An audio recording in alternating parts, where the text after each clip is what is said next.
உங்ககிட்ட தான் ஏற்கனவே குழந்தை பசங்க இருக்காங்களே. அவனை என்ன சொன்ன? தயவு செஞ்சு நில்லு கிங். ஏன் முன்னாடி அவன் வாய்க்கு வந்தபடி பேச நான் விட மாட்டேன். மேசமோனே என்னுடைய நண்பன், அவனை இப்படி பேச நான் அனுமதிக்க மாட்டேன். அடிச்சாதான் நீ கேப்பனா, அதுக்கு தாராளமா நானும் தயார். இந்த வாங்கிக்கோ. நிறுத்து. நீயும் போய் தாக்கு. எதிர்பாராத விதமா கிறிஸுக்கும் கிங்குக்கும் இடையில ஒரு பேட்டில் இப்போ ஆரம்பிச்சிடுச்சு. எதுக்காக திடீர்னு இவங்க எல்லாரும் பேட்டில் பண்றாங்க? மேசமோனே குறைஞ்சவங்க இல்ல. மேசமோனேவன் திறமசாலிதான். லெஜெண்டரி பிளேடர் ஆகிறதுக்கு அவன் மொத்த திறமையும் பயன்படுத்தினான். இந்த டோர்னமெண்ட்டை ஜெயிக்கிறதுக்கு போராடினான். தெரிஞ்சுக்கோ, இன்னைக்கு இந்த போட்டியில வேணா நீ ஜெயிச்சிருக்கலாம்.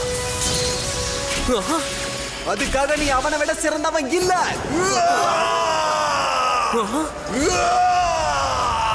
நீ சாதாரணமான பிளேடர் தான், புரிஞ்சுதா? அதை நான் இப்பவே நிரூபிச்சு காட்டுறேன்.